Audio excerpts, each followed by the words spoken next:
Hey guys, BJ on Game Day here. You got Joshy, you got Brent as usual, here to bring you a round 13 recap and round 14 what's coming on. Joshy, how'd you go last week, mate? Yeah, mate, the bye week hit me pretty hard.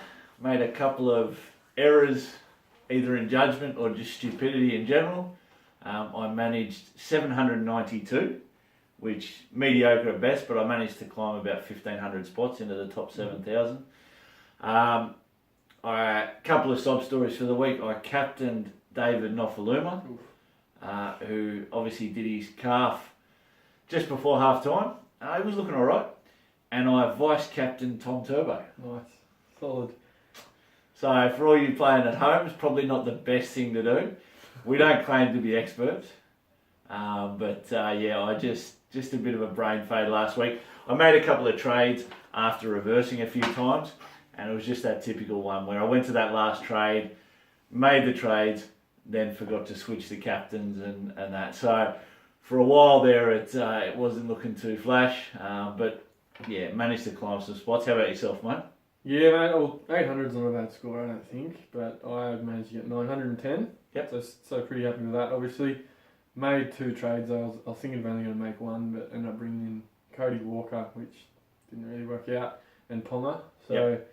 Couple of big sort of trades, and I chopped my ranking from 5,000 to about 2,500. So it was a bit surprising last week. The bye week really found out the men from the boys. I mean, we look at obviously everyone playing, and we talked about it last week with how we thought Cam had planned so well for the buys. He had 16 on the park.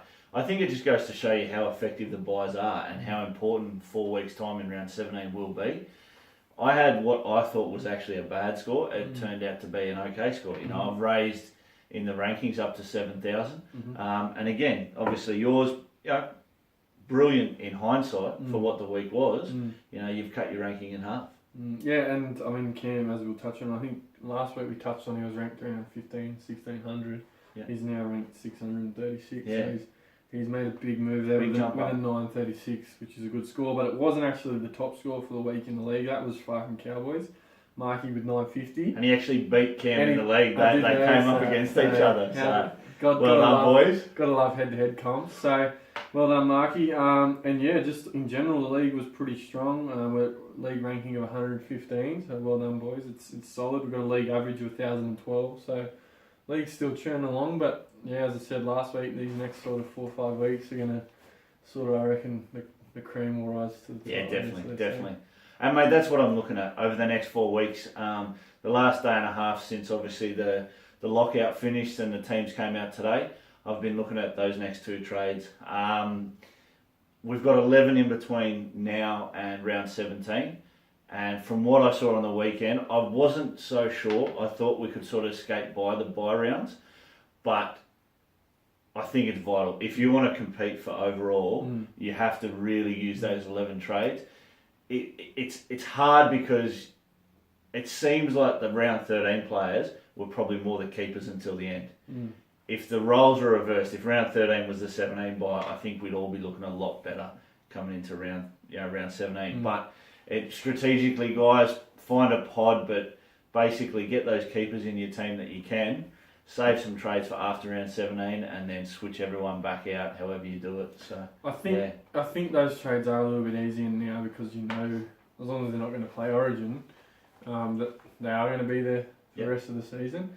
So you can sort of, I guess, pull the trigger. It's a little less risk if they're not going to miss a game, and then maybe you reassess after Origin to bring in someone that you want. But for the next sort of four weeks, you could maybe try and take a punt on someone. Well, I mean, the hard thing is I've looked at my team and I'm pretty well set. I've probably got 3, maybe 4 trades to go. I've got SJ that I want to bring in. I've got Gareth Widdop, and I need to shore up my centre wings, maybe 1 or 2 spots.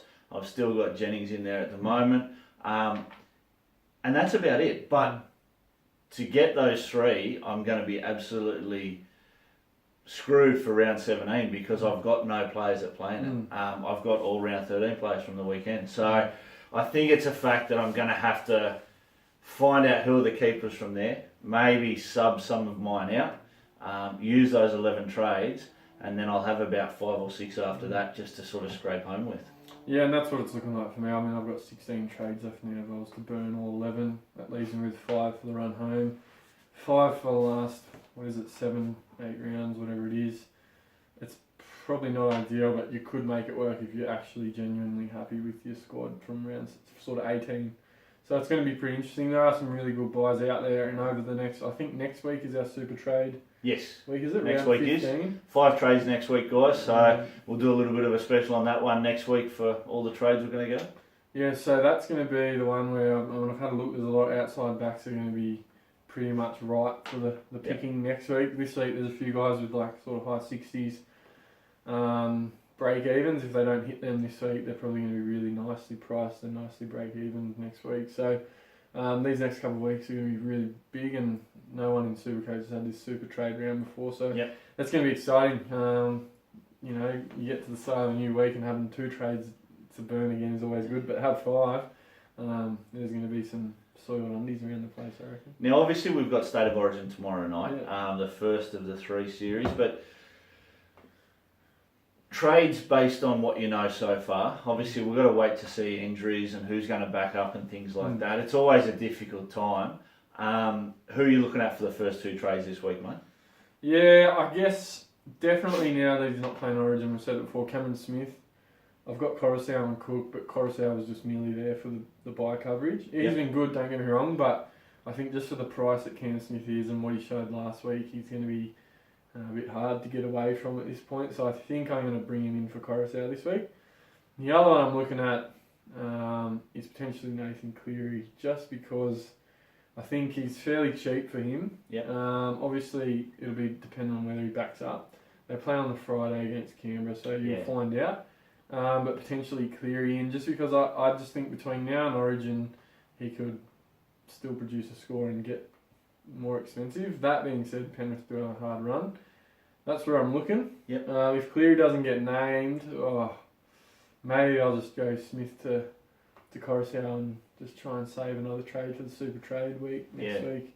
There's a couple of outside backs that I'm looking at, but I think it's worth just waiting another week on those guys. So I think if Cleary gets named, I'll go Cherry Evans to Cleary and Coruscant to Smith. Okay. If Cleary doesn't get named, maybe I'll just wait another week on the halves there.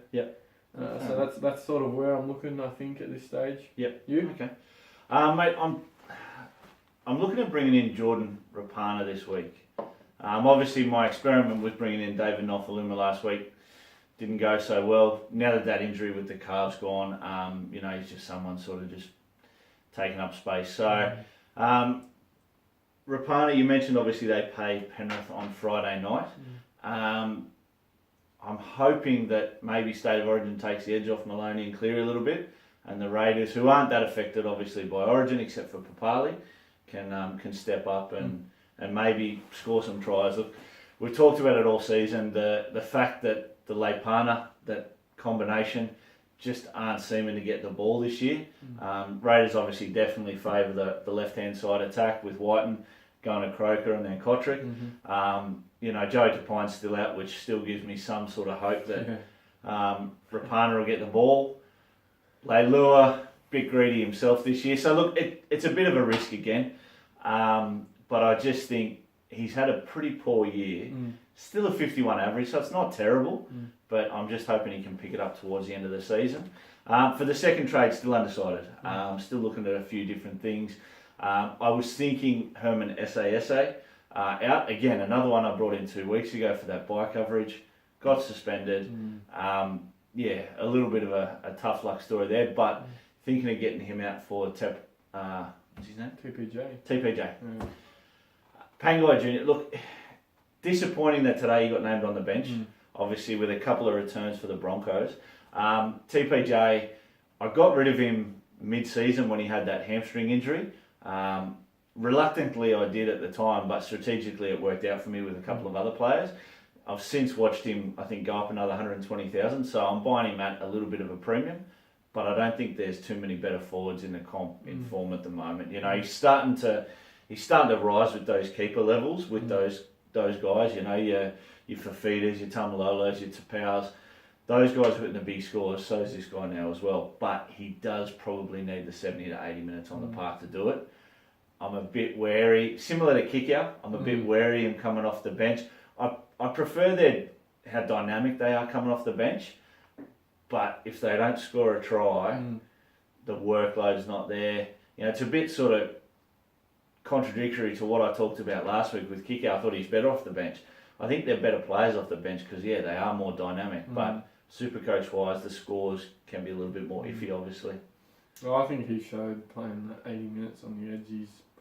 I think he's arguably one of the most devastating ball runners in the comp, TBJ. I wouldn't move him, but I'm not Wayne Bennett. But, I mean, he's dangerous. I think it does suck because he does come in a premium, but I think it's the exact same as Kicker. Maybe if you got them both cheap, you can afford to sit, but if you're paying over 500k for TPG now coming off the bench, if he goes back to averaging 40 or 50 points, it's probably not good enough, but he does add that potential to be able to score a try in a game where there's some lazy, tired guys, because he runs the ball like he's on a suicide mission. Any thoughts on captains, vice-captains this week, mate? Oh, jeez. Just trying to think, who was I looking at this week? Maybe, I think South were playing the Titans. South's got the Titans. I know Titans have been solid, but I think a VC on Cody Walker.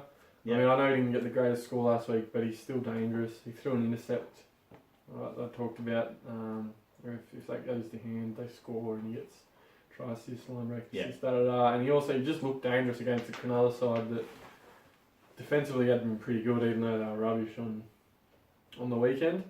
And the captain choice, I can't really get away from Fafita if he's playing again. He just offers what I'm looking for. So that's where I'm leaning, but I haven't had actually that close a look yet. It's Tuesday and been a busy one. Origin tomorrow, see who pulls up good from that, but that's where I'm at. You? Well, that's the key, isn't it? Obviously, who's going to pull up from Origin? Mate, for me, I'm going to vice Rapana. Obviously, I'm bringing him in this week. I'm just going to chuck the vice on him and just hopefully he can go large. Again, he's due. He's only scored 3 or 4 tries this season. There's something there. The Raiders have still got a lot to give, and I can see it, but I don't know what it is holding them back, but there's a few weeks where they're going to click coming up, so I'm sure Rapana obviously benefited greatly from that. And for the captain, look, it is tough. I'd love to say Turbo or that, but I'm probably thinking Teddy. Last year when he played Origin, he started to have a few good scores in Supercoach after the Origin period last year. And I'm hoping it does the same again. I think his form's been really good. Like you, I was tempted to trade for Ponga last week. I held. I'm going to hold Teddy to the end of the season. I'm going to take that Teddy and Turbo combination to the end. I think I'll go Teddy as the captain. So, it's just an unknown, obviously, with how people back up from Origin. You know, if all of a sudden, a team might be 20 in front and the coach pulls the Origin players with 20 minutes to go just to give them a rest, so who knows? I guess you've just got to be careful as well, depending on sort of when they're playing in the week. Chooks are playing early, Saturday, 5:30 game against us.